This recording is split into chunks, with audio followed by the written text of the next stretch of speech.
You seem bothered by something. How did we get here? A CDMP TV and film presentation from Crazy D, the mind who brings you the Black Ice Chronicles, the Females DVD, and Situations DVD, brings you The Shifter.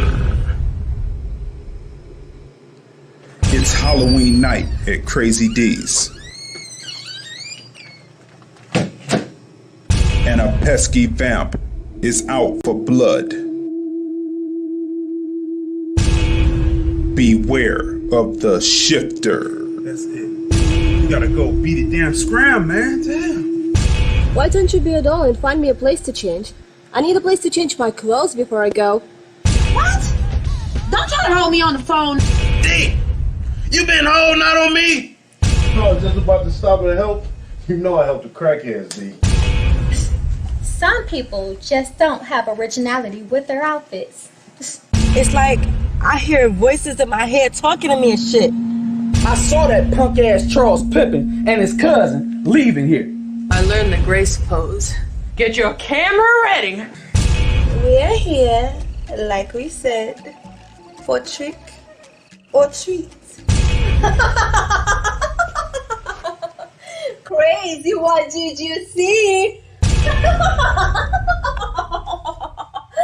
seem bothered by something.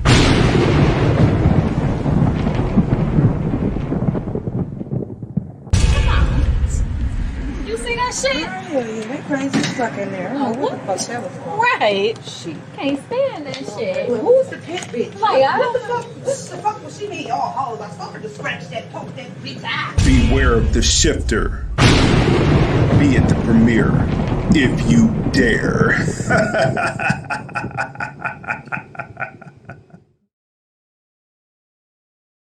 Are you gonna listen to the move? I've been out the loop since '09. Yeah, I'll be back to get at that, though. Check this. I'm at the motherfucking house last night. Guess what the fuck I see? What you see? Shamika, what's up? Fuck you think you fucking with? It's Maxwell, bitch! Fuck you in them shoes. Bitch, I'm about to stalk you with these shoes. I thought I told you to get a jump to Crazy D. I did give it to Crazy D. You know, D, you must have seen money in that. You know, he used to produce those nudie DVDs. Fuck you, thin man. I know you did it. Don't let your mouth write a check, cause I will take it out on your ass. Damn, man. Is you serious? I don't appreciate being roughed up by men. Or should I say, male bitches. Yeah, you gonna work out. And we look for young ladies like you to host them. I look like somebody that can host your videos. That's right. So go change, cause we ain't got all day. Get off the house. Pretty good, though. What's all that bullshit? Crazy. What the hell? How you in my room? At the very same time that America refused to give the Negro any land, through an act of Congress, our government was giving away millions of acres of land in the West and the Midwest, which meant that it was willing to undergird its white peasants from Europe with an economic floor. But not only did they give the land, they built land-grant colleges with government money to teach them how to farm. Not only that, they provided county agents to further their expertise in farming. Not only that, they provided low interest rates in order that they could mechanize their farms. Not only that, today many of these people are receiving millions of dollars in federal subsidies not to farm, and they are the very people telling the black man that he ought to lift himself by his own bootstraps.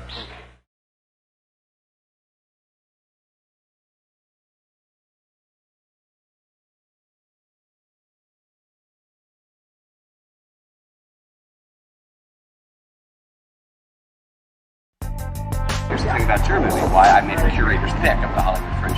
Community, heart,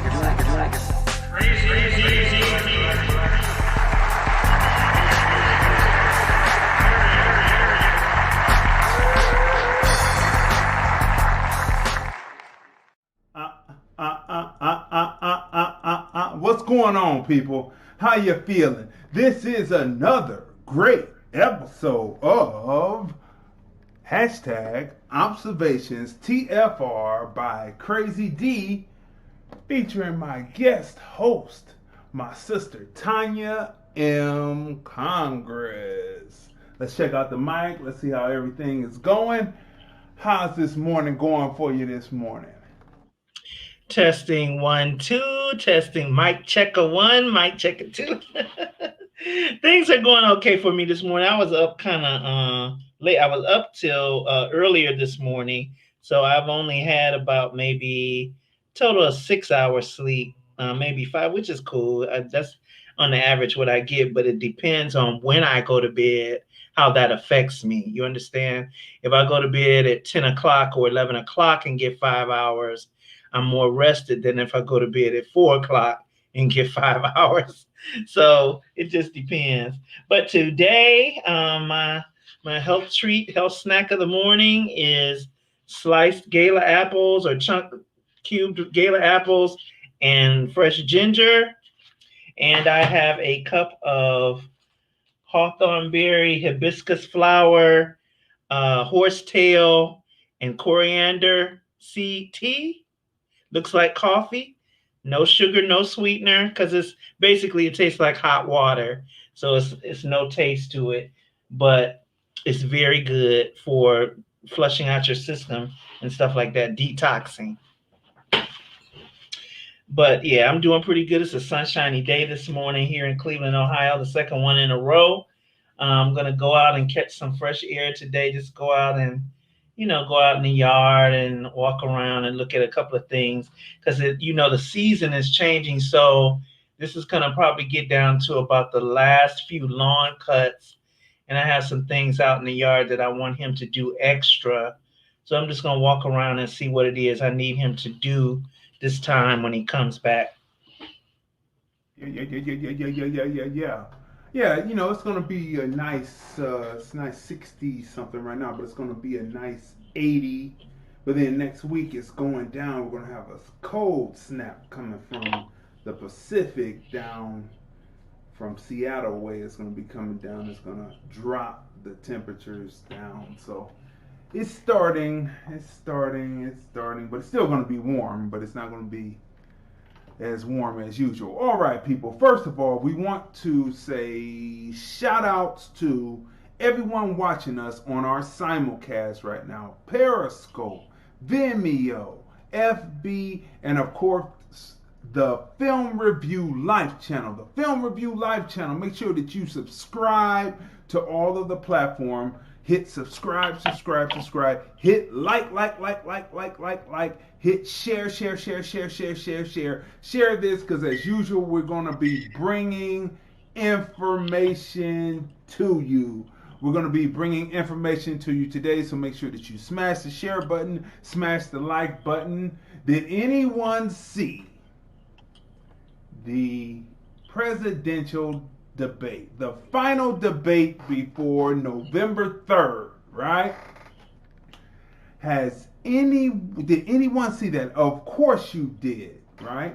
And so what's the name of the show today? The name of the show is A Dominant Trump, a lying Biden, policy not caught of personality.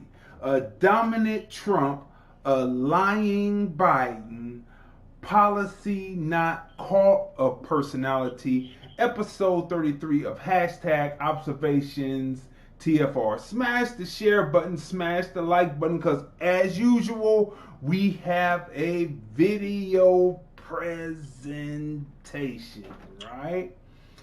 The final presidential debate happened, and now it is up to the voters.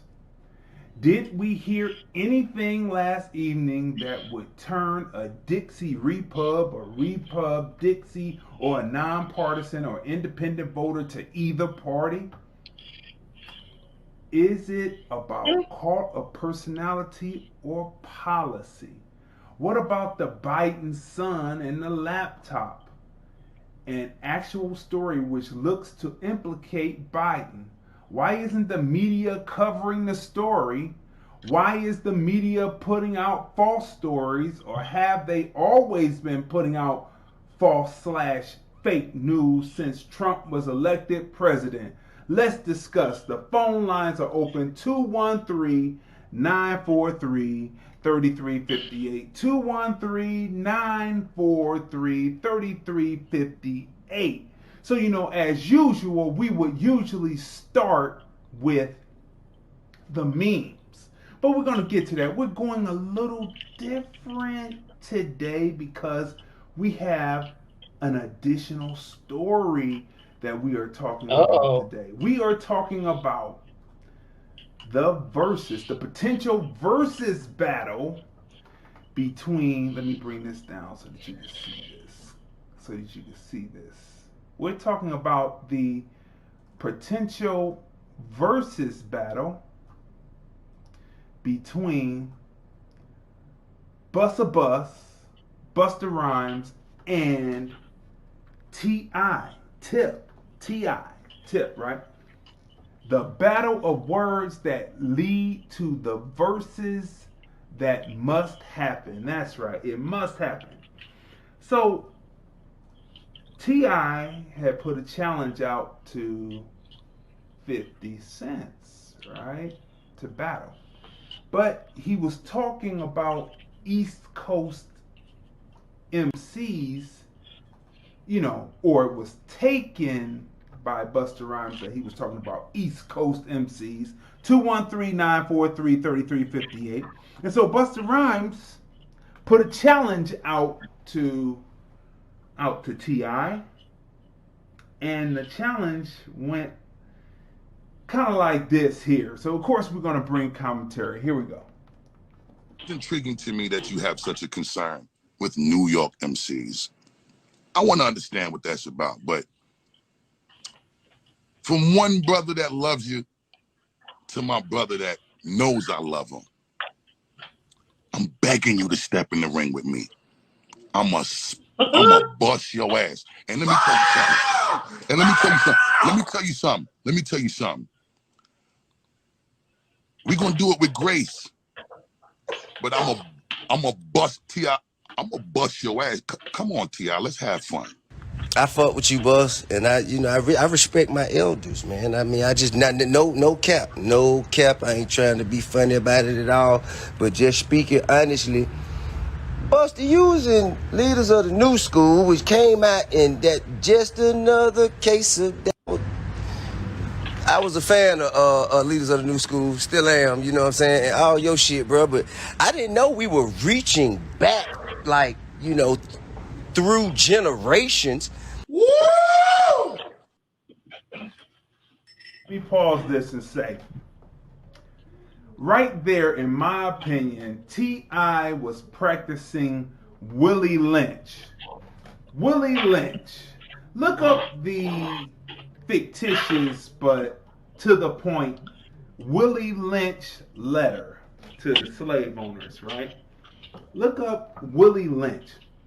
And in one of Willie Lynch's prescriptions in the letter is to divide by old and young, right? The Willie Lynch, if you've never looked up Willie Lynch, I don't practice or subscribe to Willie Lynch. And you're going to see later in this,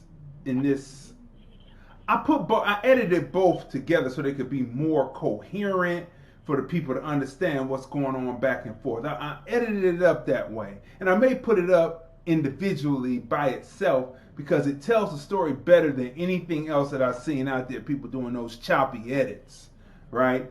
But so the Willie Lynch, open up with the Willie Lynch letter at the beginning, but he practiced right there. T.I. practiced Willie Lynch. Here we go. Okay, looks like I pulled up the whole letter in here. Hold on. Well, he opens up and he does the greeting, and then he goes into how to tame keep the slaves at bay and keep them together. Go ahead. Okay, so he says that I had this one page. Okay, so the speech was delivered by a white slave owner, William Lynch, of the bank of the James River in 1712. Gentlemen, I greet you here on the banks of the James River in the year of our Lord, 1712. First, I shall thank you, the gentlemen of the colony of Virginia, for bringing me here. I am here to help you solve some of your problems with slaves. Your invitation reached me on my modest plantation in the West Indies, where I have experimented with some of the newest and still the oldest methods for controlling slaves. Ancient Rome would envy us if my program is implemented. Then he goes on to say, I'm skipping through. In my bag here, I have a foolproof method for controlling your black slaves. I guarantee every one of you that if it is installed correctly, it will control the slaves for at least 300 years. My method is simple. Any member of your family or your overseer can use it. I have outlined a number of differences among the slaves, and I take these differences and make them bigger. I use fear, distrust, and envy for control purposes. These methods have worked on my modest plantation in the West Indies, and it will work throughout the South. Take this simple little list of differences and think about them. On the top of my list is age, but it is there only because it starts with an A. The second is color or shade. There is an intelligence, size, sex, size, plantation, status on plantation, attitude of owners, whether the slaves live in the valley, on the hill, east, west, north, south, have fine hair, coarse hair, or is tall or short. Now that you have a list of differences, I shall give you an outline of action. But before that, I shall assure you that distrust is stronger than trust, and envy is stronger than adulation, respect or admiration. The black slave, after receiving this indoctrination, shall carry on and will become self-refueling and self-generation for hundreds of years, maybe thousands. Don't forget, you must pitch the old black male versus the young black male, and the young black male against the old black male. You must use the dark-skinned slaves versus the light-skinned slaves, and the light-skinned slaves versus... We'll stop right there. So the old slave to the new slave. Now, T.I. has worked and appears to be conscious, and of course, Busta Rhymes is definitely conscious as we go through this conversation here. And maybe T.I. was using a reverse psychology and saying, I'm not going to go at you because you're older, but at the same time, the darts, in my opinion, that were being thrown still represented Willie Lynch, right? And so we're going to go through this because Busta Bus comes back and says it does. Well, let's just play it. But in my opinion, T.I. operated under Willie Lynch because hip hop is the art form where if you can still do it, it doesn't matter how old you are. You can go into 90s, 100 years old, still doing hip hop if you can put it down over a beat. So here we go. Let's go on. Let's have fun, T.I. This is quick. Let me tell you something. Let's have fun, T.I. That's a huge generational gap there, isn't it? It's just like, and I have a huge amount of just like a huge amount of respect for you, exponential amount of respect for you. You dig what I'm saying? Shh. I mean, at that decade, man, goddamn, give me Melly Mel then, goddamn. It's okay to let people know that you back down from this versus offer. I can't call out Rakim. Like if Rakim I can't, like, well, how am I? I fuck with you, boss. I fuck with you. I got, you know what I'm saying? I ain't no disrespect at all now, bro. You know what I'm saying? But y'all wouldn't put Brandy up against Dionne Ward. It is okay. Ain't that right, Fuzzy, Mr. Connector? It's okay, right? Come on now, let's be honest. It's okay, Tip. You respectfully declined. I guess that's the fancy way to say that you turned down this versus battle. I feel like, but you know what? I feel like, you know what I'm saying, Busta and LL Cool J. You dig what I'm saying? Like that's, you know, you know what I'm saying? You know, yeah, man, you know what I'm saying? Busta was. You know what's funny about that? T.I. is throwing, as he's saying, no, we shouldn't do this, bro. This is a generational gap.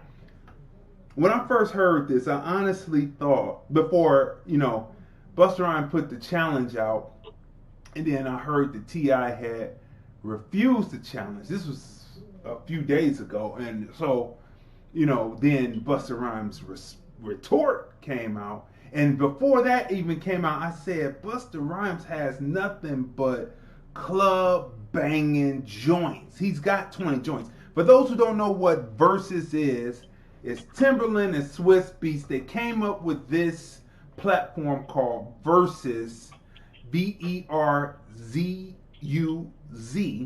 to honor people who have made a substantial contribution to hip hop, to the culture, to American black culture, period. If it's R&B, hip hop, soul, even reggae. The reggae one that kicks it off is Bounty Killer and Beanie Man. Bounty Killer and Beanie Man set the pace to how Versus battles would go in the future, not separated in two rooms, but together with two sound systems going at it, right? But when I heard it, I said, Busta Rhymes got 20 club bangers. And I'll come back and give the rest of my thoughts later. Let's continue on with this. On scenario, bro. Here we go, yo. Here we go, yo. So what's the scenario? How the fuck? What the fuck? I wouldn't even. Man, I was trying to figure out how to break down the 50 slab and get goddamn $130 off of it back then when that shit came out. How am I gonna do that? You dig? I just, you know, and it ain't no disrespect. I got an exponential amount of respect for you, brother. Busta versus Method Man. You want to talk about generational gap? Man, he can't even mess with That's Method a Man. Very respectful way of not saying that you don't really want to sit in the smoking section with me and that you actually just turned down the opportunity to do this versus battle with me. That's, you know, that's decent. That's definitely decent. That's definitely decent. So shit, you dig? I don't want to, you know what I'm saying? I don't want to make it feel like, you know, it just ain't, I don't know, bro. I don't know. I just don't think, I don't know. It's cool, Tip. You can say it, King of the South. You can say it now. You should just say it, man.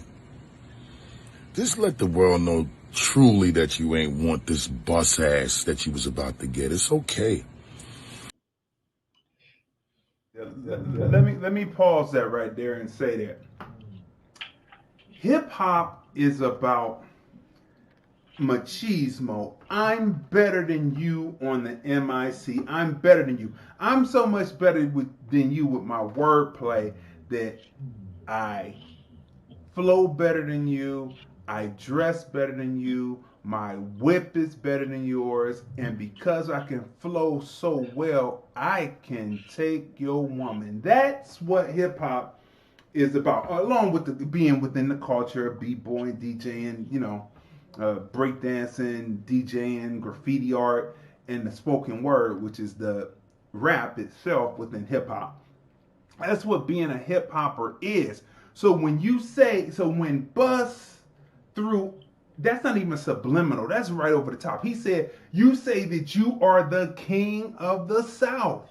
So if you were the king of the South, it doesn't matter what age group, because King Arthur could have been damn near 90, but he still would have had to go to war with one of the lords in another one of the feudal kingdoms. It wouldn't matter how old you are. It wouldn't matter if you were 10 or 17 as a king. He was going to put on that armor and get out there and do that battle to make sure that you kept your kingdom, right? So it doesn't matter about age, right? So let's continue. So hip hop is a art form like jazz, like blues, like reggae, like R&B, like soul. If you can still do it, you're going all the way to the end, and people are always going to like something that you do, right?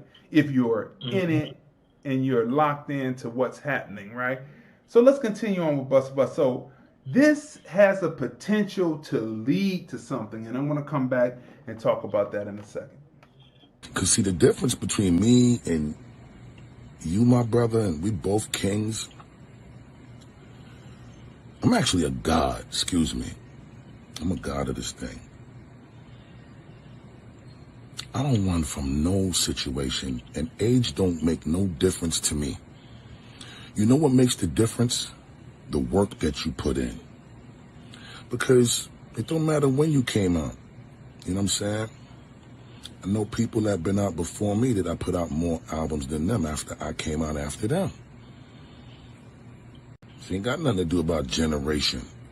It got everything to do with how much work you could give a motherfucker when it's time for them to get this work. It just, what in the digging in the crates is going on here, man?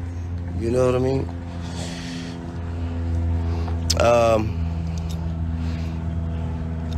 But shit, though, I will say, though, man, Busta's one of the most phenomenal talents of our time, man. You know what I'm saying? And motherfucker catalog is thick. Motherfucker catalog is thick. I did my job, and I continue to do it. Not only by significantly contributing to the culture, but anytime I needed to hand out a bus ass, it didn't matter if an elder statesman was on stage or a newer artist younger than me was on stage. None of them rules don't factor in when we all gotta get on the same stage and do what we do. What you gonna say? I ain't performing on the same lineup with this artist because he too much younger than me, so it ain't gonna be fair for me to go on and do my job because of a generational gap. No, you're gonna go up there and you're gonna still whoop his ass the best way you motherfucking know how to. Actually, Busta and Fat Joe wouldn't be bad. You was on the Fat Joe show. Shit, you and Busta and Fat Joe, y'all like right riding in the same, you know what I mean?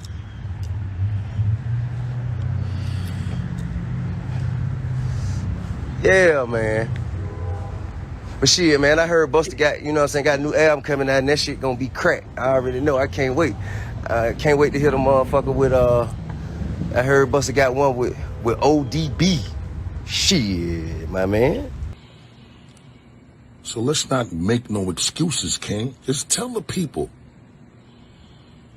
you was really not ready to get this ass whooping on the world stage. That's the truth. Now, to the rest of the world, again, I'll repeat, whoever, wherever, whatever. As a matter of fact, I don't mind going up against two different artists in the same verses. By myself. Swiss Timberland, y'all might want to think about that. It'll be a first. Some groundbreaking shit. Anybody who wants smoke, please respond accordingly. Y'all know what to do. Extinction Level Event 2, October 30th, 2020. The prophecy will be fulfilled. All right, people. So look, there is something that is potential to go on with this. This could be, because listen. Being out here in Las Vegas and having filmed some things and been around some of the old school hip hop artists and hearing their conversation and knowing, I wouldn't call Bust old school. We're talking about going back further, but listening to their conversation and what they say, they are ready at any time, and their whole thing is to come places and conquest places. You understand what I'm saying? Their whole thing is to come and they have been teaming, it's just my opinion, my observation on it, they have been teaming to get, being the hip hop started out in the Bronx, 1973, Kool Herc, right? They have been teaming to get at the South.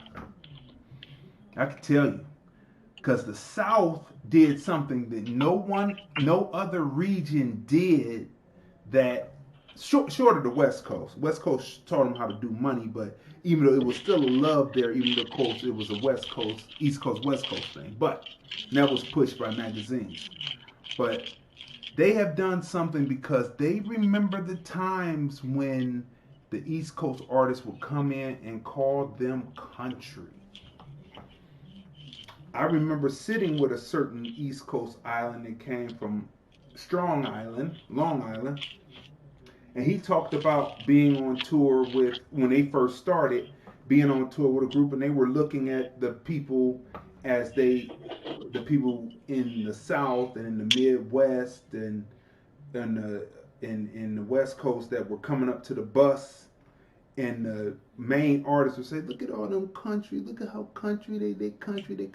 So they remember. So Atlanta in particular remembered that, and they have held it since they got in, and now it's becoming intergenerational wealth in this hip hop. And if you want a record that's gonna hit, you've got to have that Atlanta sound, and that's been going for now about the South period. I'm gonna give it since the 90s, mid 90s. I'm gonna give it about 27 years. Hip hop has been in existence for 43 years. That's a substantial chunk of time to be in control of a music, and people have to come to you to get beats, or they have to emulate your beat to make it. This has a potential to open up. I remember that there was a promotional, Outkast had come out with their second album, AT Aliens, and it was at the old Cotton Club that was Verts, and the promotional team, see, I'm a Midwest writer. I deal with my Midwest. I'm about Cleveland, Ohio. I'm Midwest, right? And so I'm a Midwest writer. And I remember that the street teams then were East Coast, in my opinion, jock riders. Okay, they love the East Coast. So even though they had brought in Outkast, and this was Big Boy and Andre 3000, I'll never forget it as long as I'm still breathing. I will never forget this. I remember it was at the club, and there was a certain DJ DJing, and Busta Rhymes came in. So when he says he hands out a whip ass, and he believes in hip hop culture, which is, I am better than you, and at any time I can even commandeer the stage from you. He believes that, and I have seen it in action. This is Busta Rhymes, thin Busta Rhymes with the locks, right? With the Boy Scout and his crew coming in, right? So he comes in. Now, Outkast is done just doing their second song. They're supposed to be promoting so people go out and buy the album. Busta Rhymes comes in. He daps them up. He takes the mic. He said, "I don't care whose stage this is. This is my stage." He just started rattling off. And I remember Big Boy and Andre 3000 back to the back wall where the curtain was, right? And I remember Andre's eyes. Andre's eyes were just looking at Busta Rhymes as he was doing. He came in and commandeered the stage, and he looked up at the. Now see, I'm a Cleveland Midwest writer, and we had historical situations with different rap groups that's going to remain nameless when I DJ some shows.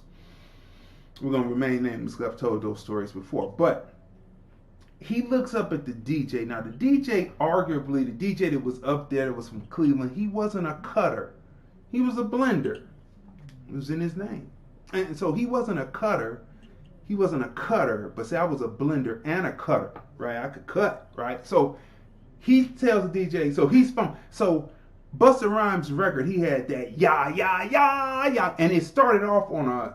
It didn't start on the 1. It was cut off at the 1, and it kind of started at the 2. So you had to go ya ya ya ya ya ya, right? So you had to go do ya ya do ya ya, right? So you had to hit it do because it would go do before the downbeat 1 would come. So it was cut off at the 1, and so you had to go do, or maybe it was cut off at the 2, and it went 3-4. It went 3-4. 3-4. It went 3-4. Yeah, because it was cut. The 1 and 2 was cut off, so it had to go 3-4. Yeah.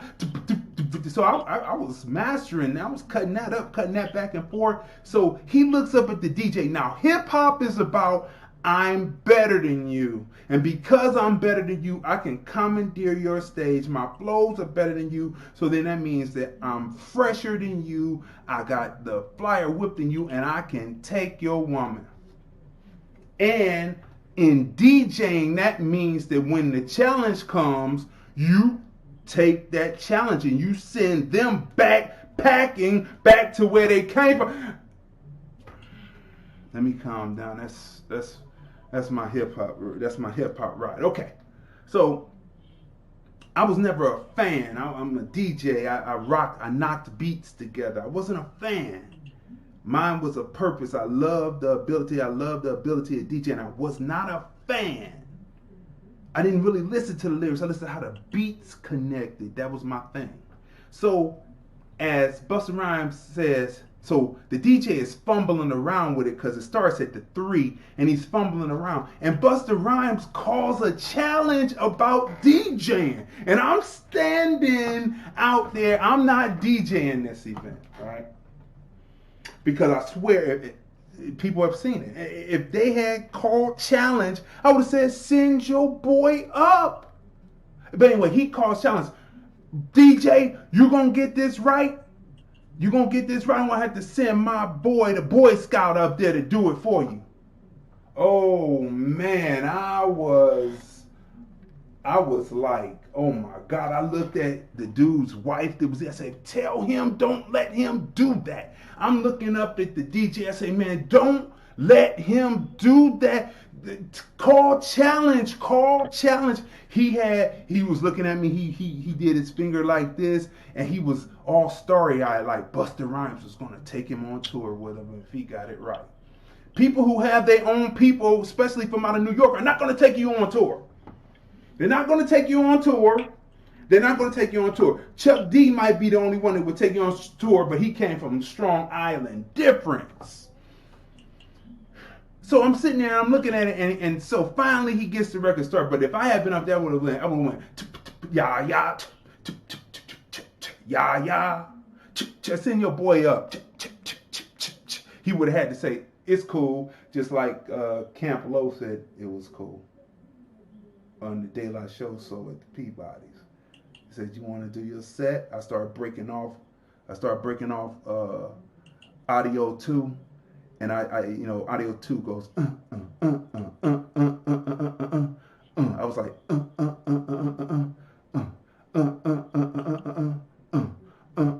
I said, come on. I was on the mic. Come on, let's do it. Then Camp Low said, that's all right. Their career wasn't nothing after that. Because, that gets back. People don't know that. That gets back. That gets back to the people. That gets back. And they shit went, woo. He said, you were in Cleveland? What happened? But anyway, that's another story. That's all water under the bridge, all that. But I would have told him, send your boy, and your boy would be sir. But anyway, I saw it, and I will never forget Andre's eyes on that. And I still don't believe that Andre has worked with them, because Andre is a Gemini. Busta Rhymes is a Taurus. I still don't believe that Gemini has worked. So to see that, to know what's going on, to look at this and say this has a potential, because the East Coast has been wanting, in my opinion, to topple that empire, because it is about hip hop and it is about the battle. T.I. open. T.I. is going to have to do this. And Versus is supposed to be about a celebration, but now it turns more antagonistic because Busta Rhymes is about flattening and commandeering where he walks in, and I saw it, and that's the story. But I would have been like, send your boy, we're gonna see who commandeers today. That's me, because I was a hip-hopper. I'm a hip-hopper. But that's water under the bridge then. But but that was something. What you got to say before we move on to Donald Trump and Biden? Smash the share button, smash the like button. This has a potential to start the East Coast versus the South, and this will be something to remember, because I'm sure there are plenty of people who were, in my opinion, slighted like Outkast was that day when Busta Rhymes came in and said, yeah, or just any of the East Coast acts, that they weren't handled like we handled some of the, well, myself, because the other people were still friends with them backstage. I don't know what that was about. But we were challenged. You challenged, you step up, and you destroy, because that's what hip-hop is. But anyway, what do you got to say about that? It's funny, the whole time T.I. was talking, that voice and what he was, how he was talking reminded me of somebody that I know, husband of somebody that I know. And the same, it was just full of doo-doo. And the more he talked, like he's sending out darts and stuff, but all I kept hearing is, I don't want to take this dude on. I don't want to take this dude on. I don't want to do that. That's what I heard. That was my interpretation through everything that he was saying, all of the cleverness. And T.I. is a clever, intelligent type dude, but he is scared. He was jelly backing it. So that's all it was today. He was jelly backing it. That's all I wanted to say. That was funny to me. And he sounded just like this person I know, and trying to be clever with words and stuff. That's how that person is too. But it still boils down to he jelly backing on that one. So as we go through and as we, tell these stories, because, stories like that will come up. Because if I was on the set, I was on my Midwest ride. Because hip hop is about standing for where you're from. It's not about geography. Matter of fact, Cleveland stands for so much where it's from. It will lull people to sleep, and next thing you know, they getting their jewelry stolen. That's another story for another time. That didn't happen. You know what I'm saying? That doesn't happen. That doesn't happen. Okay, let's go here.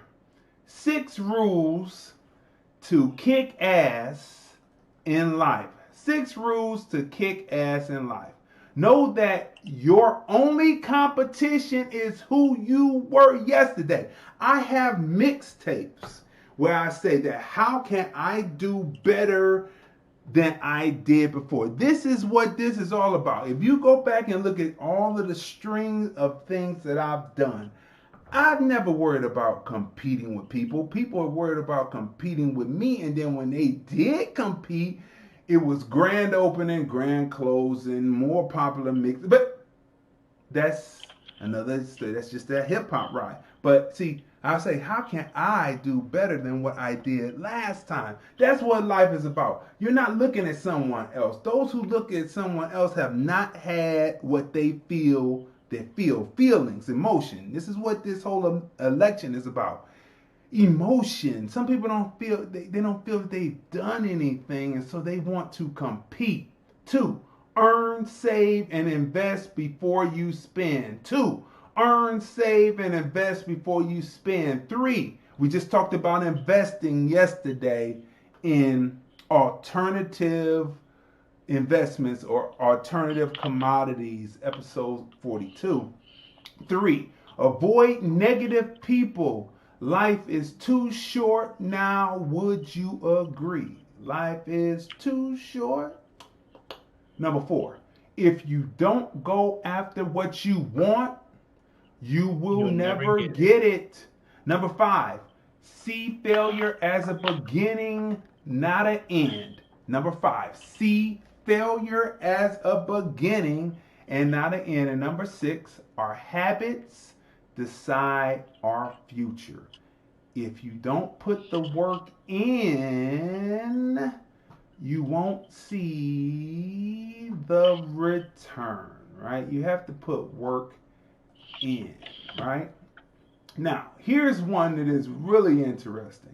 What does this have to do with a dominant Trump, a lying Biden, policy not culture of life, not cult of life, a cult of personality? What do these memes have to do with it? Stick with us, smash the share button, smash the like button, because we have another video presentation edited up by yours truly. Did you think it would just be one? You've got two. I put that in context and put it together for you, right? Now, when you use your demons to your advantage. When you use your demons to your advantage. This is a scene from Exorcist, and there he is, painting the wall, standing on the possessed person. So when you use your demons to your advantage, I hauled when I saw this. I just laughed. I cried. I said, this is very interesting, I thought. Let's move on. Next one. Okay, this is a question for you, Tanya. This was an interesting one that I found, and I thought it was interesting, so I'm going to ask a question. These next two are question memes, or question slides. All right, let me bring it up so you can see it. Without using numbers, how old are you? The person says, I'm pager and payphone years old. Without using numbers, how old are you? I am rotary dial phone and 33 1/3 record years old. Oh, that was good. You brought that right. You brought that right off the head. Yeah, that was pretty good. Yeah. You know, meaning I don't tell. What would you have said? You know what? I don't know. That's very hard because ours would be similar because we only have 5 years different, right? But I would probably say vinyl and 8-track tape. Huh? Yeah, vinyl and 8-track tape. Right? Well, how about vinyl and CD? No, because I came of age with the CD. I came of age in the 90s, but I go back to when the 8-track and the vinyl was it, right? Right, yeah. Yeah. But thanks for making me a 30-year-old, though. I appreciate that, though. Okay. Which movie was the funniest? You can only choose one. The choices are Harlem Nights, Life, Bad Boys, and Coming to America, the original. That's hard, right? Wow. That's hard, right? That's hard. I'm thinking, you know what? I would choose. Oh wow, because I'm thinking of scenes now from these different movies. I say Coming to America.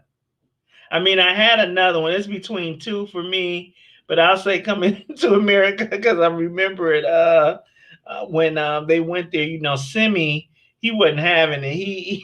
He wanted to be back with royalty, and he had that apartment completely redone, that apartment. And he had it all macked out with the bathtub and stuff. That was funny to me.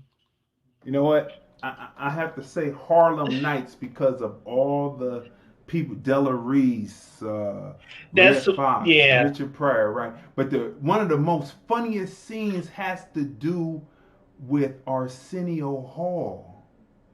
Arsenio Hall is one of the most funniest scenes in the film to me when he's... Oh, yeah. Yeah, I don't want to say because I want people to watch it, right? But that's one of the funniest scenes ever, I thought. Okay. So we're getting ready to start hitting the rubber to the road, right? We warmed you up. We got some non-contextual Now we're going to start getting into some context, right? Now, this comes from, I left this name up here because Will Horton, I have a respect for what he says, right? Hopefully, now this is in-depth thought because this man is an ADOS, right? Hashtag ADOS supporter, ADOS, right?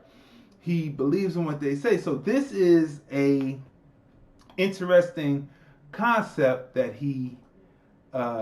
interesting opinion, not concept, right? Hopefully the conversations will shift once the realities for a significant number of blacks. Racism is not a deal breaker when selecting a political candidate. I know it's a hard pill to swallow, but it requires a rethink and refocus when seeking a commonality to advance the, American black community. Clearly, Biden is the front runner as Trump self-destructs in the polls. This was 2 hours ago this morning, but he's watching the echo chamber, but that's cool. But it begs the question, what does that actually mean for black economic empowerment? Yes! See, let's go back. What does that actually mean for black economic empowerment? What does it matter who is in office if they believe the same thing? They just go about doing it a different way. Must we forget MLK posed the same question 52 years ago in a book entitled Where Do We Go From Here? Right? Which brings this meme up. This meme is very interesting. It's this right here. It's things that we've talked about in previous weeks. We owe illegals nothing. We owe illegals nothing and our veterans everything. We owe illegals nothing and our veterans, especially our black veterans from Vietnam, and before that Korea, and before that World War II, everything, right? Here's another. This is interesting. Did he say nobody has done more for blacks other than Abraham Lincoln? Lincoln has the L, but anyway, than him? What the? This dude is an idiot. He is a fucking idiot, right? Okay. So my question to everyone who says that, who says, did he say that? You're so up in arms over Abraham Lincoln. What did Abraham Lincoln actually do for American black people? What did Abraham Lincoln actually do for American black people? If you know, you can call in 213-943-3358, or you can write in the chat and we will read it off of the chat. What did Abraham Lincoln actually do? So if the man is saying he has done more for American blacks, and that's not, he doesn't say then Abraham Lincoln, he says probably more than, but most definitely, probably other than Abraham Lincoln, he says. But definitely, he's done more for American black people and the least racist up on this stage. See, those are phrases for you to catch if you did the research. So what did Abraham Lincoln actually do? Can you tell us? Can someone tell us? 213-943-3358. What did Abraham Lincoln actually do for American blacks. And don't say, well, they weren't called American blacks, so really nothing. No, well, you know, come on. We're just using context here of how we talk today. Okay, people, here we go. The biggest deception was to teach us to fear our magic and see power and ancestral connection as evil. Quote, this person says, I realized this magic was not something to be feared, but a gift to be passed on. Hannah speaking the good word. Lovecraft Country. It's a scene from the Lovecraft Country, right? But it's writing and it's sitting there and it's, if you haven't seen Lovecraft Country, you have to see it, right? So here's another meme. Here's one that has to make you go, for a minute as you look at it, right? As you read it. Burglar, aren't you going to call the cops? Me. Why? No one else knows you're here.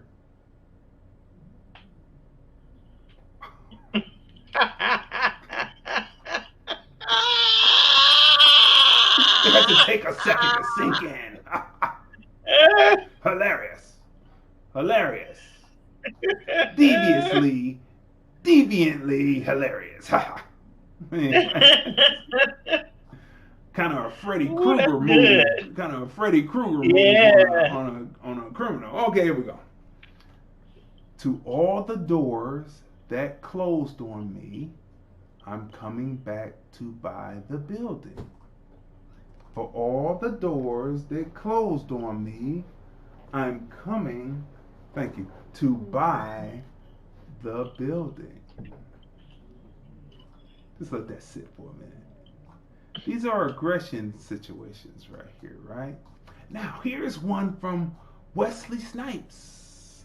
Wesley Snipes wrote one. Are you ready? Are you ready? Are you ready? Yes, you're ready. Stop living your life to be liked by everyone. You don't like, he should have said everybody. You don't like everybody. Stop living your life to be liked by everyone. You don't even like everyone or everybody. Look here, everybody. Okay, so let's bring this down here. I thought that was pretty good. Yeah, I thought Denzel Wesley was on point there. You know, he won in Mo Better Blues. If you've ever seen Mo Better Blues, you have to see that film. Okay, people. Here we go. It's intriguing to me that you have such a concern with New York MCs. Okay, wait a minute. I want to understand what that's about, but I got some audio here going on. Okay, here we go. All right. The greatest difference between these two men is not the color of their skin, but the content of their character, right?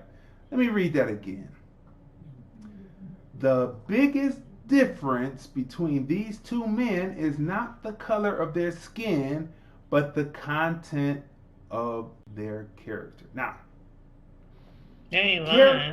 character is action, getting things done. That's all character is.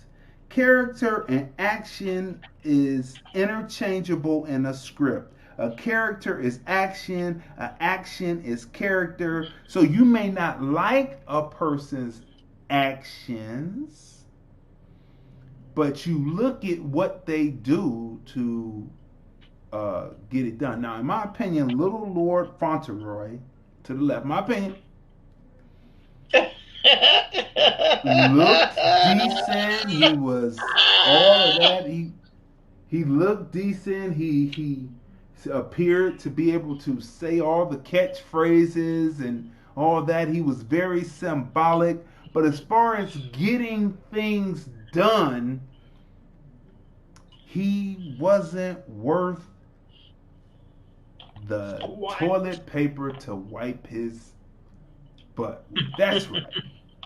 Now, yesterday in the debate, Biden said, well, there was a Republican Senate and House, and Donald Trump said, well, you just have to work with them, Joe. You just have to work with them. I had it, but I got the criminal reform passed, and they said that I wouldn't get a vote. You have to work with them, right?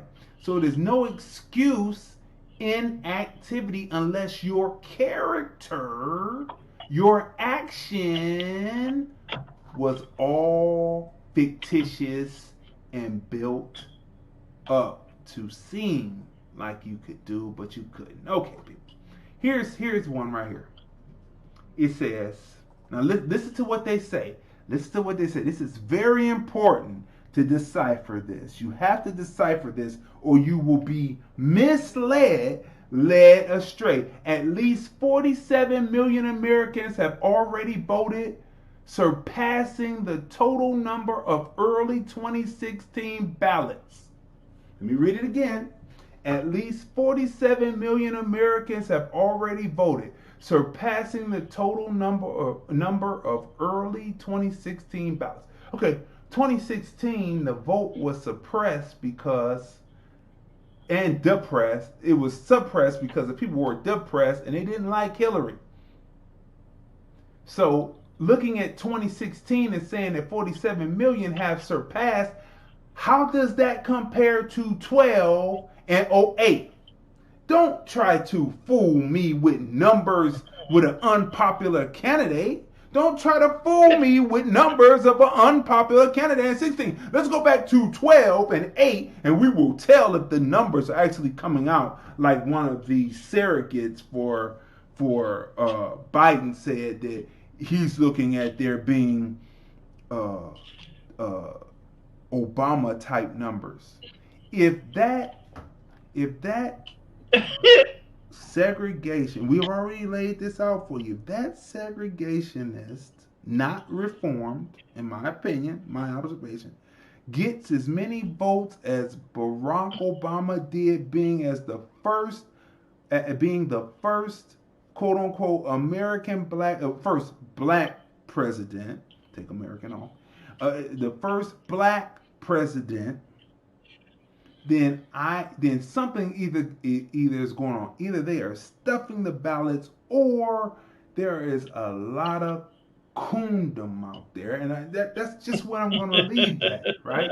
If Biden gets as many votes, but they're saying 16, so you can't fool me, but everybody else, when they think of 16, for some reason their mind clicks back to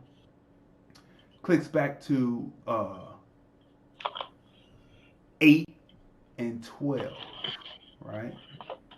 Which brings us to our video presentation, our second video presentation. We have two. Can you believe it?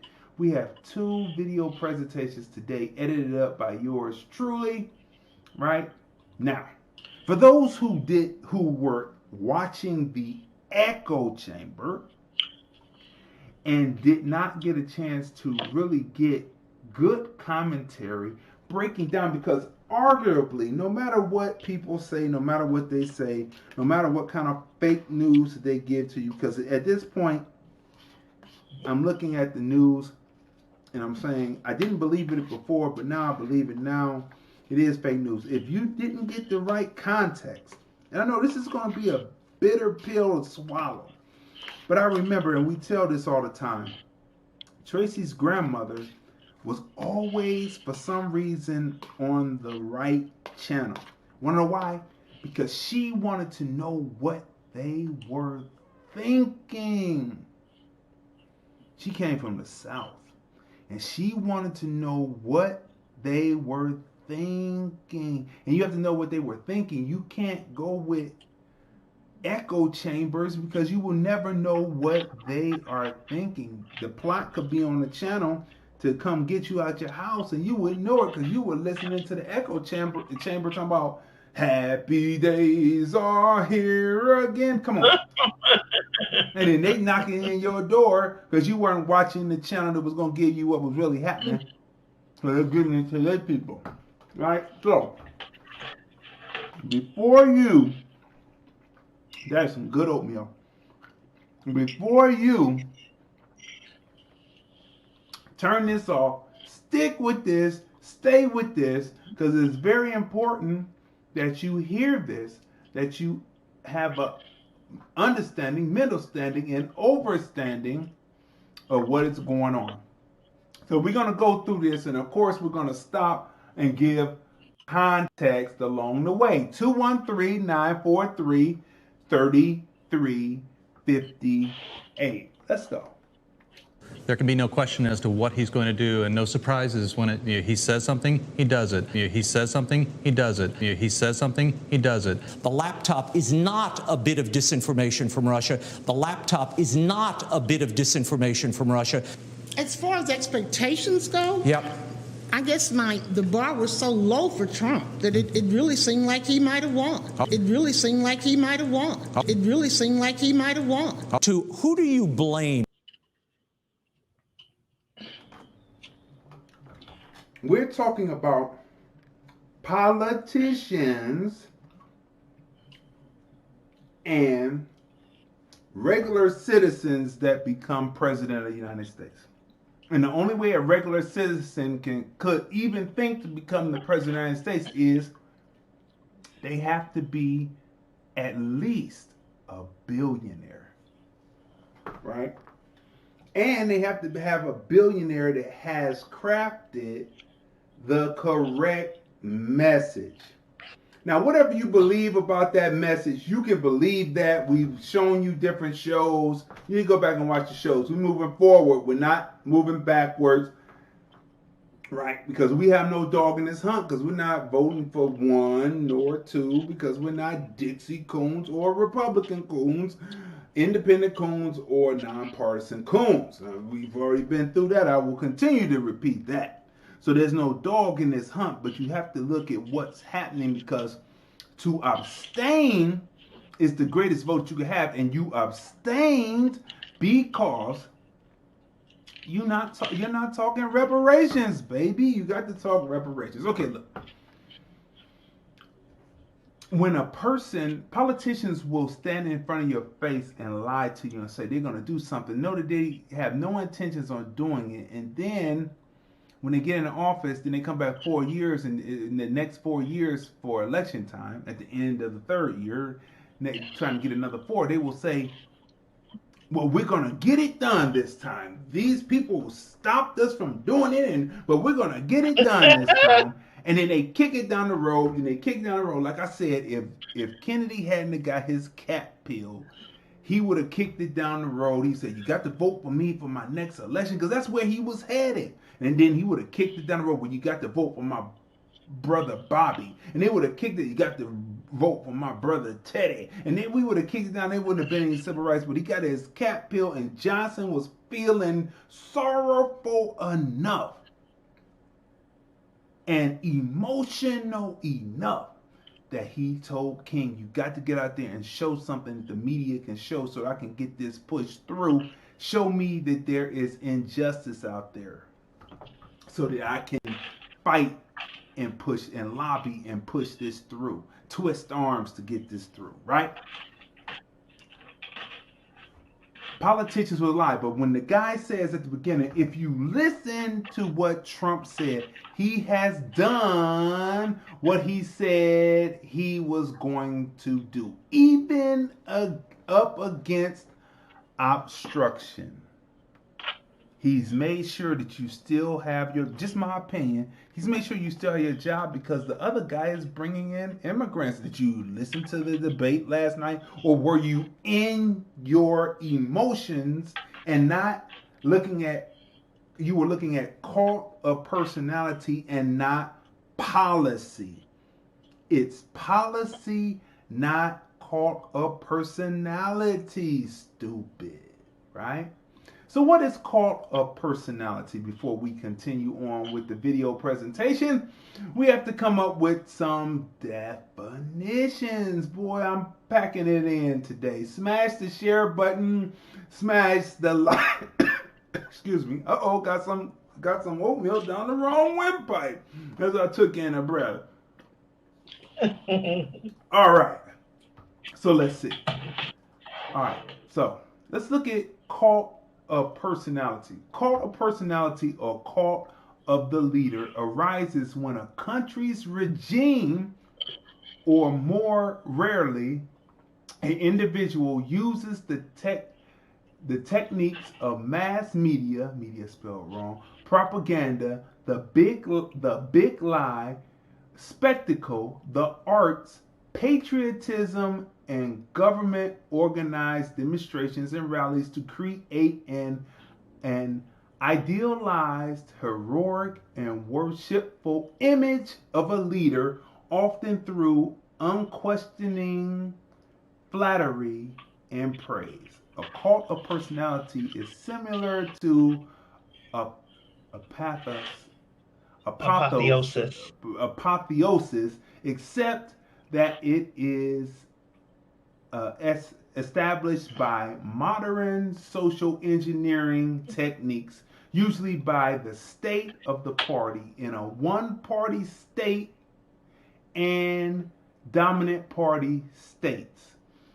It is often seen in totalitarian and authoritarian countries. Are we in a totalitarian and authoritarian country? No, not yet. But it appears that one side, where the media is blocking out to make the other side look bad, it does look like the media will be used that, right? Be used for that. All right. So here we go. What is apotheosis? We've talked about it before, but what is apotheosis? Apotheosis is the glorification of a subject of a divine, on a divine level, and most commonly the treatment of a human like a god. The term has meanings in theology where it refers to a belief, and in art where it refers to a genre. Now, let's look at contrast, because we have to have contrast. What you have to do when you're watching these debates is have to get out of emotion. You like this guy. That's cult of personality. You have to get into policy. So you have to be able to give and be able to look at a person and give contrast and be able to deliver contrast, examine and know the contrasting differences between the two. A noun, contrast as a noun, the state of being strikingly different from something else in justification of close proximity or close proximity. Verb, differ strikingly, right? So that is what we have to do. We have to look at the two men and see how they differ, not because, oh my God, he was the vice president of Obama, or that Donald Trump is a billionaire, but the policies that have been and the laws and the legislation that has been written that affect you. It's all about legislation, law, and the policy, right? So let's continue on here.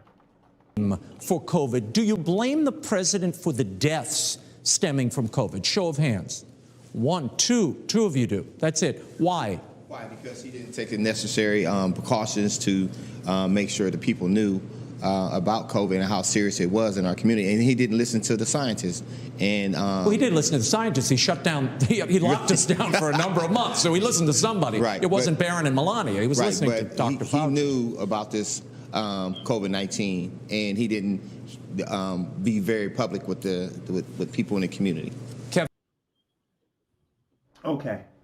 This is a guy, in my opinion, just look at him, and this is Southern Ohio. This isn't Northeast Ohio, but wherever you're going. But anyway, look. This is a guy that is dealing with, in my opinion, emotions. He's listened to the echo chamber. He said that Donald Trump did not level with the people. We've already talked in shows about after Vietnam and bringing the camera, filming and bringing the war into the living rooms of the people, they said they would no longer do that anymore, and they will treat the American citizen like children, and it's really on a need-to-know basis. Now, that's the way it is. That's how all politicians are. Believe you me, if Biden is in there, just like Obama when a lot of people were dying, they will find a way to spin it so that it seems less and it's on a need-to-know basis. That is facts. All you have to do is research that and know what's going on, because they don't want hair on fire. We've talked about this before. Oh man, people are going to die. People, when they said it was a shutdown, they were running and fighting over toilet paper. Cleared the shelves off of all cleaning items. Took everything. Walmart, bare. And you're going to sit up and say that you would tell the people exactly, or you're going to put not a spin, but a good face on it and say that we are going to persevere through this. Then the commentator says that Donald Trump shut it down in January. How much earlier did you want to shut it down? You know, the NBA All-Star game was going on, and you know, you wouldn't have wanted to miss that on TNT, would you? How much earlier would you like it to be put down when all the doctors, including all the ones that are slamming Trump now, were saying, oh, this isn't going to be a big deal. It's not going to be anything. Go check the information. Everyone was saying the same thing before they weren't. That's flip-flopping. But the man, character, is action. Donald Trump took action. And I'm going to tell you straight up, point blank. You can forget about the PPE. You can forget about what was happening with the different corporations, because he was a corporate guy. And he was able to bring the corporations together. If Biden gets in there, all that is going away. Good luck. And he's going to say mandatory. Are you willing to take the mandatory vaccine? You're going to take the word? He says don't take the word of Trump, but as soon as he gets in there, he hasn't seen anything. And what if the first 100 days they say, oh, it's safe?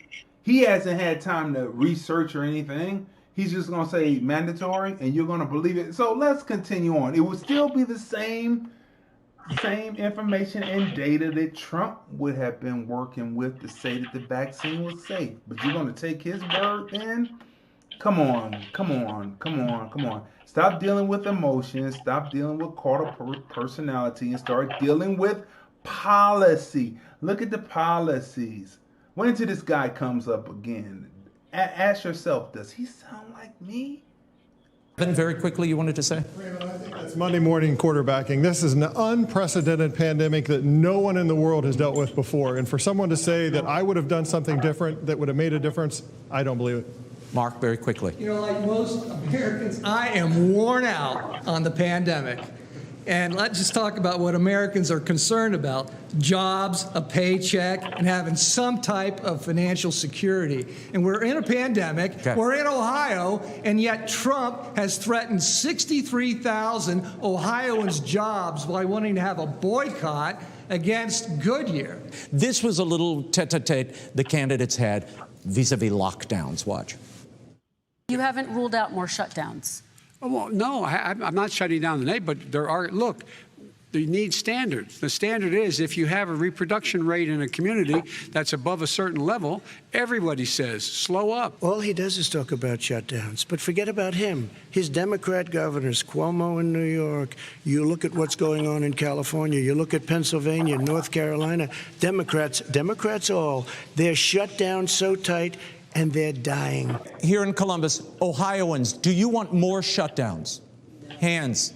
No, not a hand in the room. Go ahead, Lauren, you wanted to say what? I want to say that we can't have economic success, educational success, any kind of success until we get a handle on COVID. And that means doing whatever it is so that we don't have 224,000 more people dying. Okay.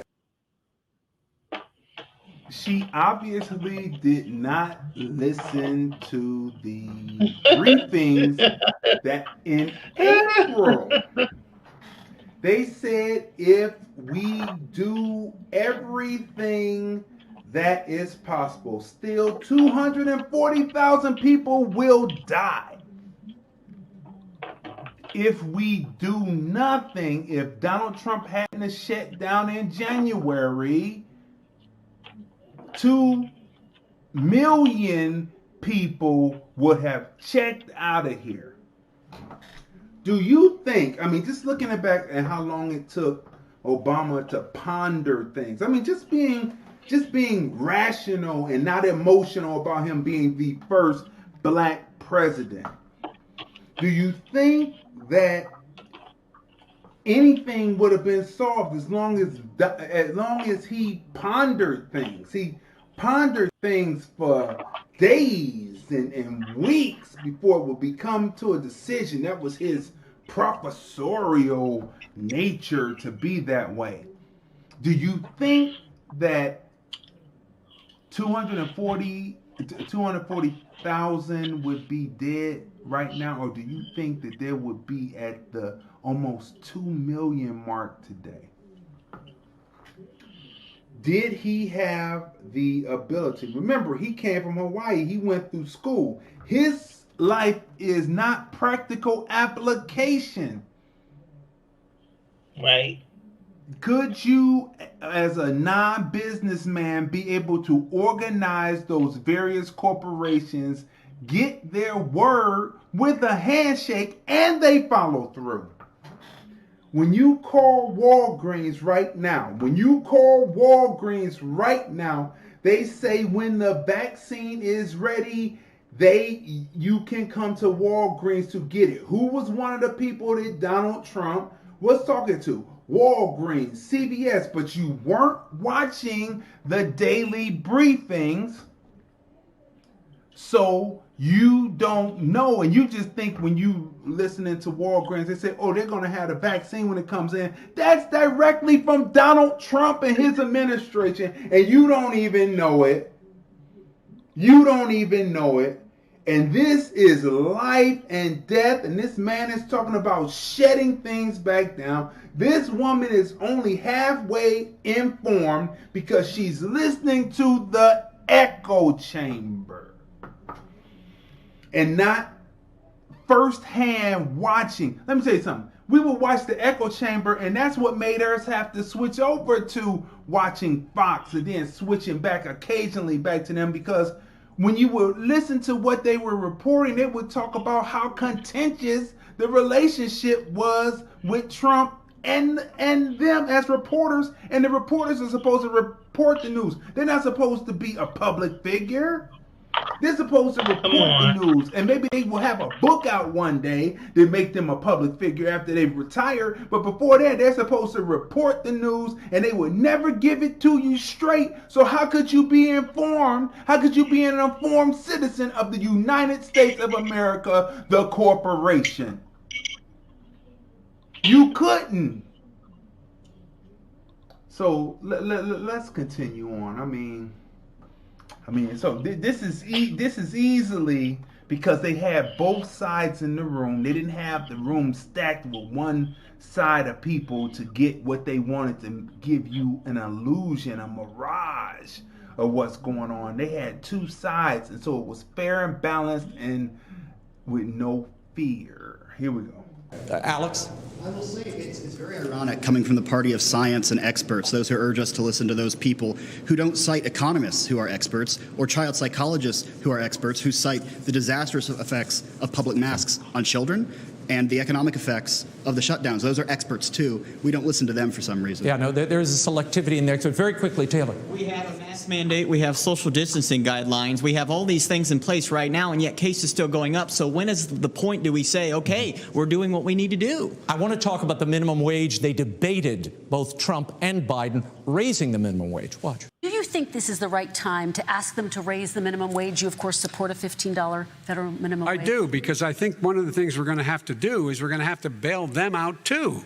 We should be bailing them out now, those small businesses. He said we have to help our small businesses by raising the minimum wage. That's not helping. Alabama is different than New York. New York is different from Vermont. Every state is different. It should be a state option. Do we need a minimum wage increase to $15 an hour? Yes. Now here comes here comes Smarty, and he's getting ready to respond. A $15 an hour. That sounds good, but guess what? The independent person cannot afford to pay $15 an hour. You might be one of the ones that gets your pink slip, so you got to think about that. Now, the people who are corporations, yes.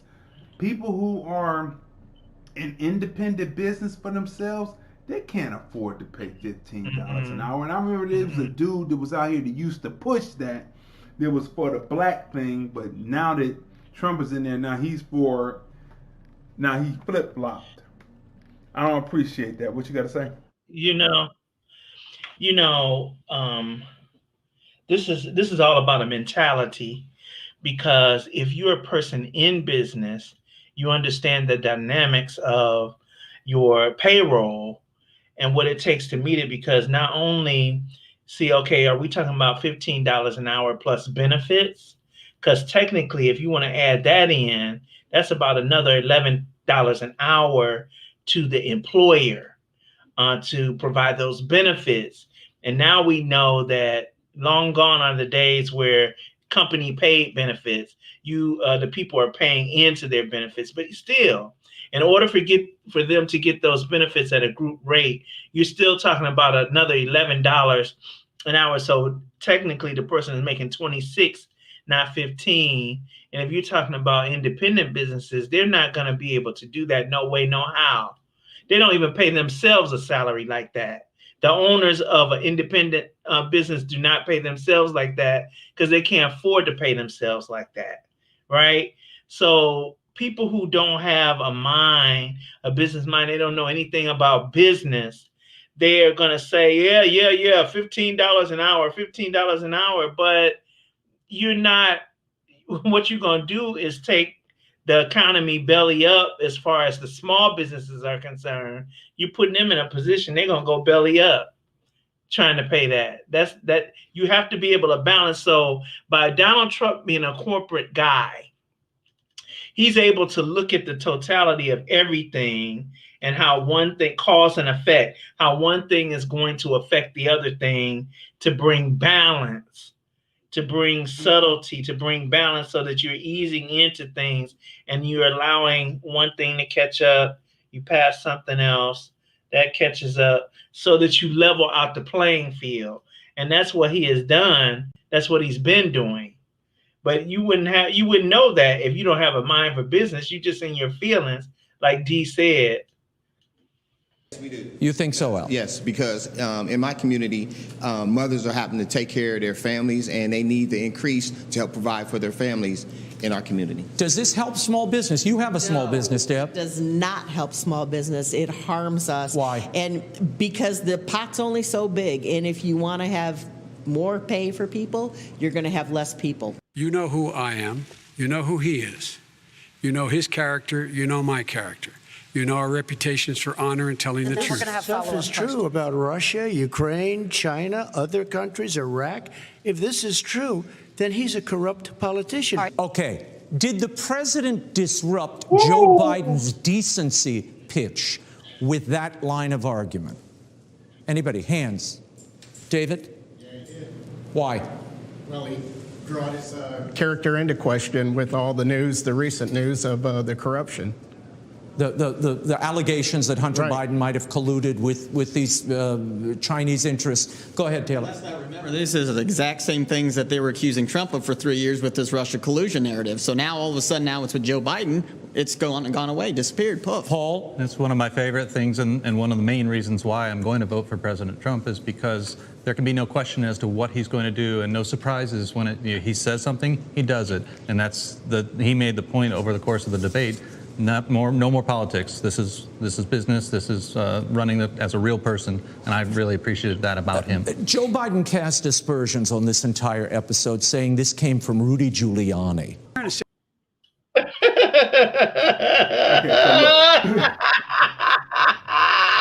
So look, listen. Listen. If you just watched the debate yesterday, you'll see like what Donald Trump got at him in the first one because he was angry. He fell into his emotions. This one he was measured and he delivered and he made Biden speak all over himself. Look,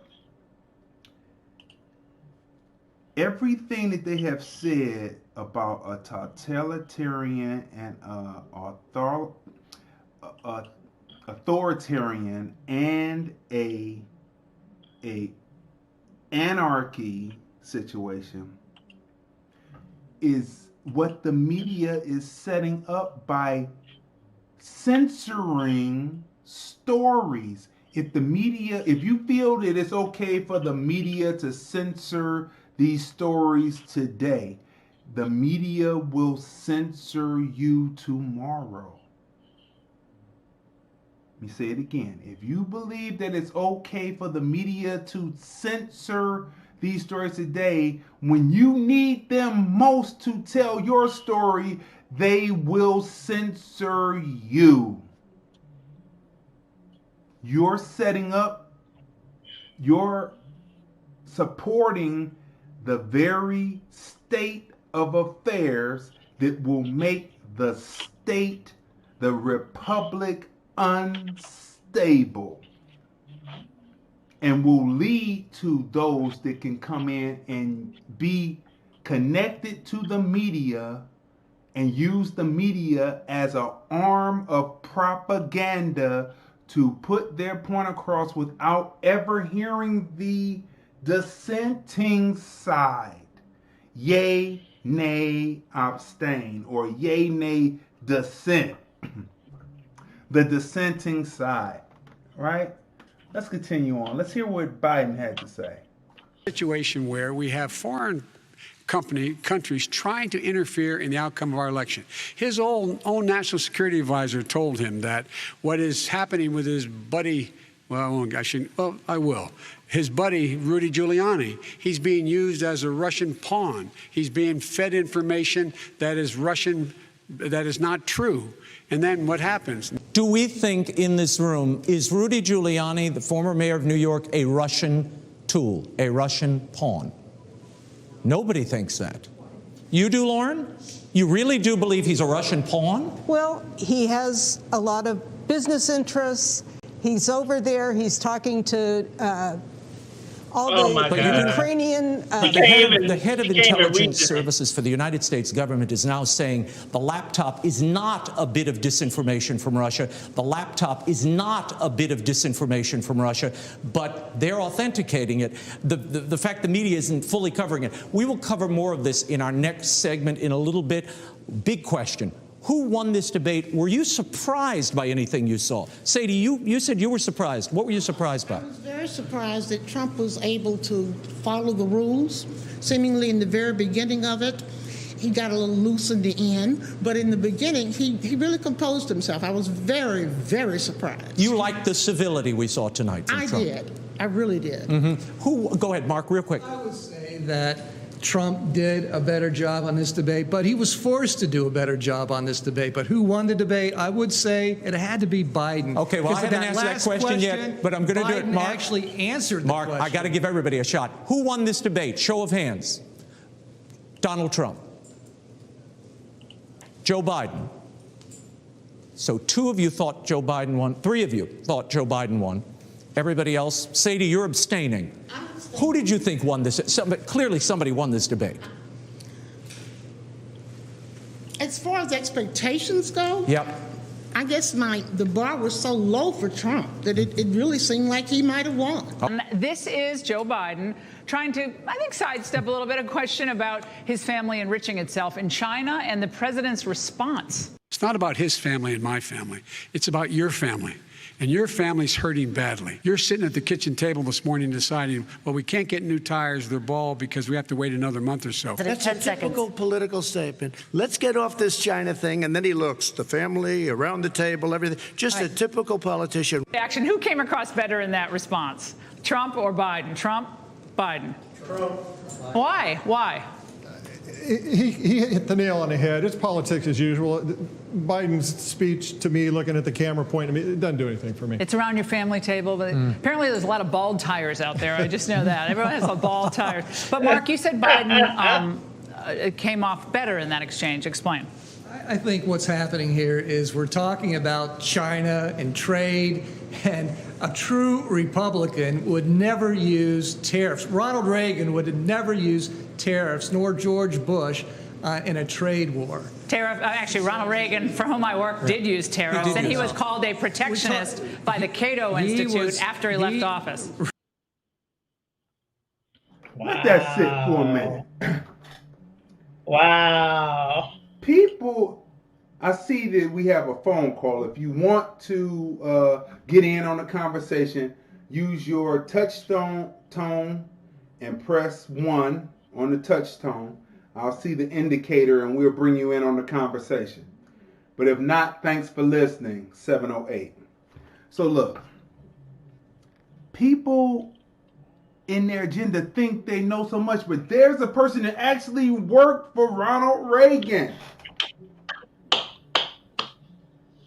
And it just blew. I was going to say it before, but I waited. He just, in my opinion, he just looked whacked out. He looked like, anyway, we're not going to go into what he looked like, but he was just whacked out, and he thought he knew a true Republican would never use tariffs. Well, Ronald Reagan used tariffs. So listen to what he says afterwards, after Ingraham, as I like to call her, straightens him. Listen to what he says now.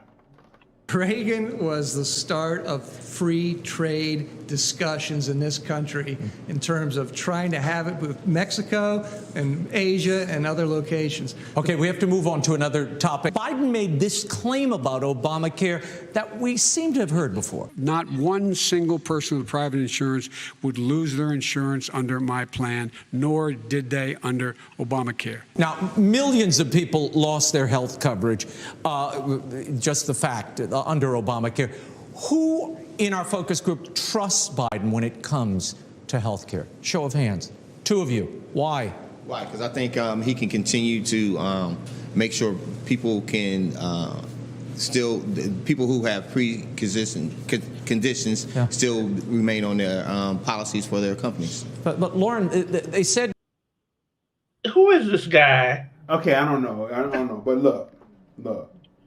Not putting any aspersion on him, but they put him in the room and he's sitting up front and he's saying what he's saying, but he doesn't have, in my opinion, just my opinion, a grasp of the facts, pre-existing conditions. Okay. Now, what did Trump say in the debate yesterday? People were in their emotions, so they didn't listen. He said that he hopes that Obamacare gets struck down, but if it doesn't, he's had his people working it, and it worked better under them, right? Worked better under them. He had his people working, so people could still have health care. But he hopes it gets strike down so the Republicans could put something better in place. But if not, it will still be working and it will no longer be Obamacare, because basically his administration has been the one with his bureaucrats actually working this thing. Right? So we have to look at this. Like, when I look at people and I hear and see their emotion, and coming from the type of business that I do, constantly producing, constantly putting out, ever since I was 15 years old. 15. That's a long time. 15 years old, right? DJ'd my first party at 14, put out my first mixtape at 15, and constantly grinding on, working with rap, all the way through college, DJing parties, opening up my store, running my business, running my record company, doing all that, putting out records that they could go right over to iTunes, well, it's now Apple Music, and download right now. There is a certain drive that you need to make this happen. And when you don't know what it takes, just what it takes, you think that it's easy until you get there and you see how we make this look easy. We make this look easy. How many hours of preparation? You see people with their broadcasts. You see them. You see them with their dusty camera. You see them. You see them just, I'm not putting a aspersion on people because everyone starts somewhere, but sooner or later you have to develop and show that you appreciate people watching your product. You have to elevate, you have to evolve, you have to develop to the point that people know that you appreciate them watching your product. That's what we do. How many hours does it take to put this together? Slides, editing video. So when people don't know what it takes, the best thing they should do is go along like what they're doing. Unless they're going to come off that reciprocal spinning wheel, get out of that mindset, and get into the mind state to be able to take the facts, catch, analyze, retain, and then shoot when necessary. This is what we do on this show. Catch, analyze, retain, and shoot to produce this production. And now they're trying to clip me now because I'm talking about organizational skills. And for people to sit up and say things and live in emotion and worry about cult of a personality instead of dealing with, look, they're trying to clip me again. Look, I'm telling you, dealing with cult of personality and not policy. What it takes to get it done and executing to get it done. And once you execute to get it done, you understand what you have been seeing for the last 3.25 years that you didn't see with your emotional Obama. And I voted for Obama twice. Didn't vote for Trump once. Not going to vote for him again, and not going to vote for Biden because I'm not a Dixie. We've been through that. But they're not talking reparations. Democrats started talking reparations in 2019, and then they just dropped it off when it comes to the election. And then when you go to Biden's plan, you see lift every voice and sing. They're criticizing Trump because he has the platinum plan. He brought it up to date. But they got lift every voice and sing. It's the same thing. Except for the one puts you in debt and the other one says they're bringing money to get you paid. I don't know. Lift every voice and sing. That's good, but it's too many stanzas. How many stanzas in it? About 8? How many stanzas? Look that up. How many stanzas and lift every voice and sing? Like that's before they learned how to do 8 bars, 16 to 12, 8 bars, 16 to 12, 8 bars, or 16 to 12. Come on, man. How many stanzas to lift every voice and sing? It says 3. It says 3. No. 3? Those are some. Okay. Okay, wait a minute. Then they're bars. There's like 40 or 70 bars per each stanza, right? I mean, it's a long. Right. It's long. It's a long song, man. Okay, look, man. Look, I'm breaking up in my head because I was a producer, still am, and I'm cutting up by bars. I'm looking at bars and counts and 16-8, 16-8, 16-8, or 12-4, 12-4, 12-4. And that is a long song. It'll keep you in the weeds for a long time, like Biden's. Go back and watch our show where we break down Biden's plan. It was the first debate, and before the debate, we did the tail of the tape. Man, you need to be up on what's happening. And that's the whole point. You have to know what's happening and be able to catch, analyze, and shoot. Catch, analyze, retain, and shoot. And this guy sitting up front has not been able to shoot anything that's cognitively coherent to the point of knocking down anyone else's point. And that's a problem. They said then, if you like your doctor, you can keep your doctor. Turns out you couldn't. Well, I could, and I actually have been on Obamacare for 5 years, and it was great. And I am not a me person, I'm more of an us person, and it's better for America that we all have coverage. Taylor, young voter, first time. The law disincentivizes getting health care in the first place. People are willing to pay the penalty than they are to get the actual health insurance in the first place under the law. Paul, when you look to pay your health care premium every month, whether it's subsidized by a business or not, did you know or did yours go up over the last 4 or 5 years? It's stayed pretty steady. I haven't noticed any specific change. Oh my God, mine's like tripled. Oh, Debbie's a small business owner. Yeah, we're small business owners. Yeah, I am small too. business went way up. We were thrilled this year. We're only at a 2.8% increase, the least amount we've had in the last probably 10 years. Now, Biden and Trump couldn't have been more different in their approach to China.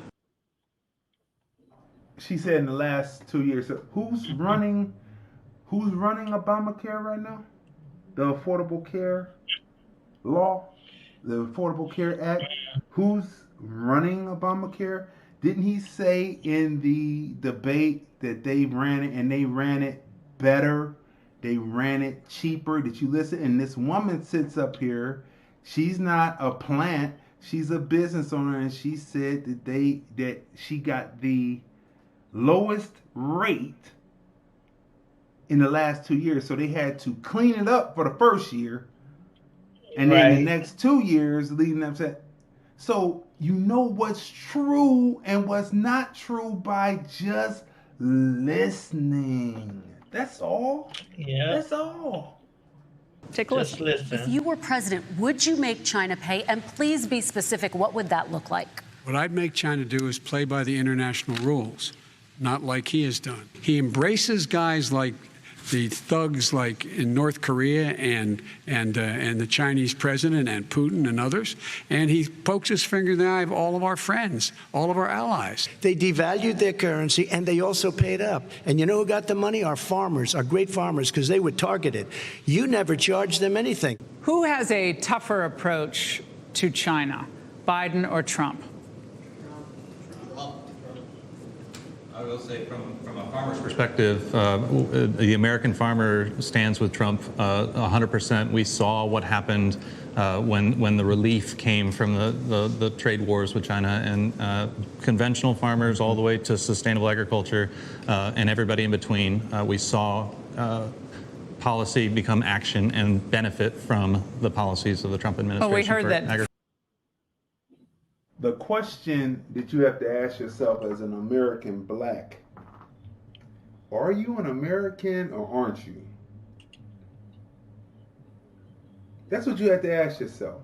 So you want America to win because if you put yourself in the right position, if you put your children in the right position. Donald Trump said that he signed an executive order that had to do with people not necessarily having to have a 4-year degree, but as long as they had the ability, had a trade. He wanted to move it back to trade. Did you hear about that? So you wouldn't have to get all these loans and have to do all that. If you have the ability to do it, if you can test into the job, you have the job. Did you listen? Did you listen? No, you were emotional. Oh, he's go. You listen to Biden back in 16. They're going to put you back in chains. Or was that 12? Was that 11 going into 12? 12. They're going to put you back in chains. You listen to Biden, you were all emotional. You dealt with cult of personality instead of policy. You worried about what the man said and didn't look at his action, because character is action. And you didn't look. And you voted for a man that's going to reverse all of this. Going to make America be on the hook for environmental issues that the other countries don't have to kick in until 2036. We'll be a third world country with no oil, with no fracking, with none of the things, all the restrictions they want to put into place, talking about. Anyway, let's continue on. Jeez. The farmers were all going to turn against Trump. Remember that narrative? That was a pretty strong narrative. But farmers lose their farms as well during the process. Small farmers. I think the small farmers have been declining in America for about 45 years. What we're seeing in this country right now, as far as I can tell, is an authentic revolt of the elites, to use the expression, where elite interests that seem to want to be friendly with China are protecting the Biden family, his son. And I think that we're seeing the coverage by those elites against American workers. All right, we got to wrap, people. but excellent point to end on. Okay, so people, that's as clear as it can get. Unfortunately, yes, it came from Fox News, but it's true. And when you look at it, and if you just do the research and see whose business entanglements are entangled in, you would vote your best interest. You would vote your best interest. You would vote your best interest. What you got to say? You know, seeing as though so many people were into the early voting thing, now you didn't went and jumped the gun without hearing all the facts. You know, there's a scripture for that. And scripture says it's a fool that answers a matter without knowing all the facts. And you could not have known all the facts, because if you voted for Biden, you didn't do any research. Now, this is not about, like Dee said, we don't have no dogs in this fight because we're not voting. We're not talking about reparations. They need to demonstrate something different to us and others like us. However, you know, y'all done went and jumped the gun. Oh, yeah, thinking somehow that voting early was going to ensure the win. That's not necessarily true, but I'm going to tell you, I don't trust anything about the Dems. I don't trust them. I got 2 personalized invite vote letters yesterday. These people got their name. They didn't mailed it with their personal names from Cecilia somebody on one of them. And, you know, when you go in and it's a handwritten letter, handwritten. So you got people, they pulled out all the stops. And I'm sure I could see where that came from out of all the cleverness in their effort to. But if it's going to be a sad case of events, and like I said, I'm going to have me a big bowl of popcorn. But it's going to be a sad case of events if this person gets in there and y'all going to be rejoicing. It's going to be party, streamers flying. You know, fireworks going and everything, and y'all going, yeah, party, until the first thing hit that's not working in your favor. It's going to take a while, though, because a sodomite has a way of easing their way up into the spot. You understand what I'm saying? So if they've prepped you up real good, they're going to ease their way in. So it's going to take a while. Y'all still going to be partying. And then it's going to die down. You hear the disco music in the back.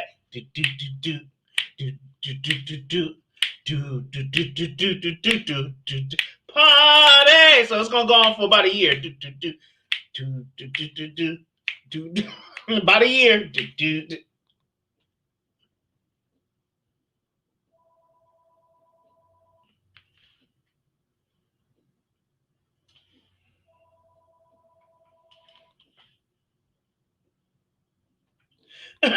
That's how it's gonna be.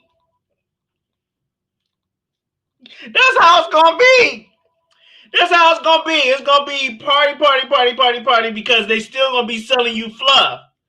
Once the foot is good and in at the door after the 100 days, if ain't nothing happened under the 100 days, baby, the precedent that been set for the rest of the 4 years. And for 100 days exactly, I'm gonna be watching. Then I'm gonna stop watching. I'm just gonna stop watching. I hear it, and I'll keep my ear open, but I'm having my eyes set towards something else. But my ear's gonna stay open. It's just like, I mean, 100 days. 100 days to flip flop. That should be a book. 100 days to flip flop. That's gonna be good. And I secretly welcome the entertainment. I secretly welcome the entertainment, so it's no secret anymore.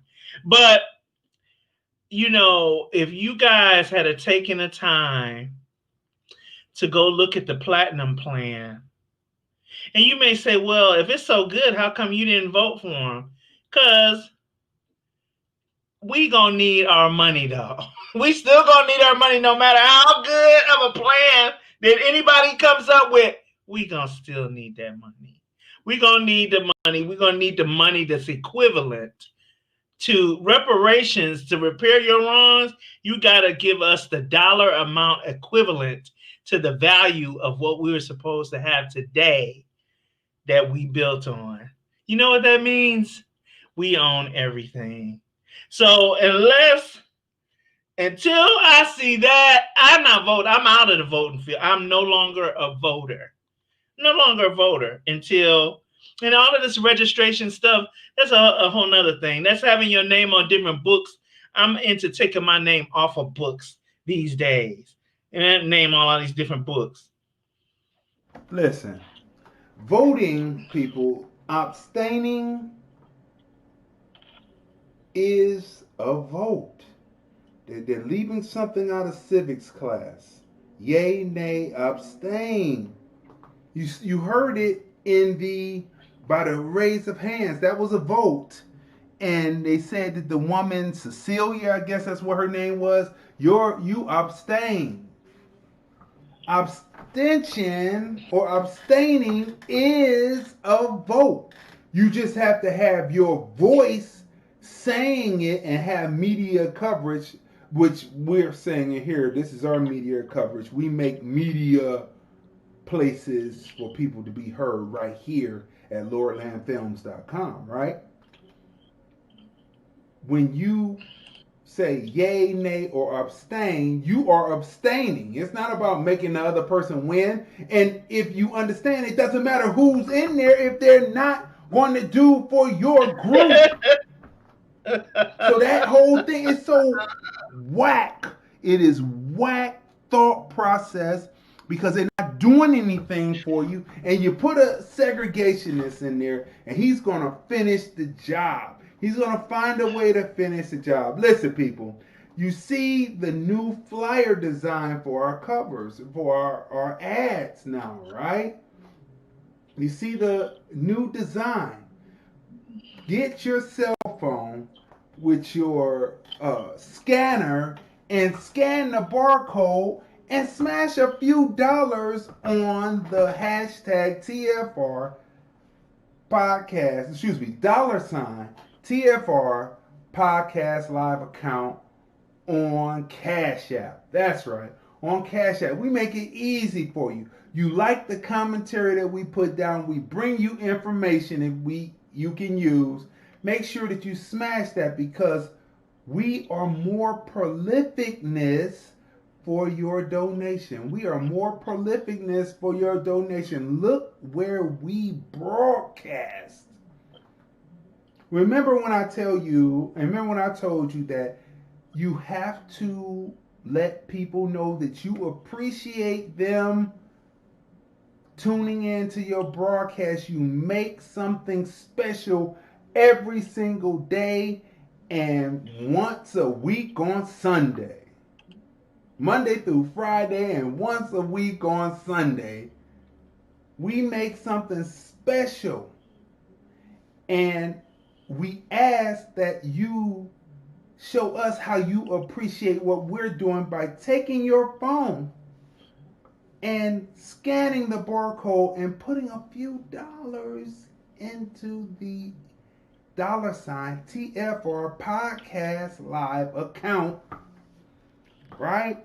So that we can keep on bringing this program and this programming to you, so we can expand program. Because, you know, in 2021, we are opening up with more shows. It's more hours. We want to be able to employ, because I come from a background of entrepreneurship. So we want to be able to employ people, and you will assist in that. So make sure that you smash the share button, the like button. Make sure that you go to, or just go to Cash App and go to $ TFR Podcast Live and smash a couple of dollars on there. Say, yeah, you know, we like what you're talking. Because when we go research it, we find out, we research the facts, and we find out what you're saying is true indeed. So people, this is Friday. Can you believe it?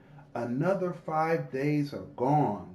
This Sunday is episode 135 of #TFR Podcast Live.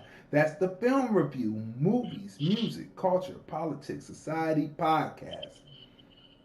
5:30 p.m. Pacific, 8:30 p.m. Eastern.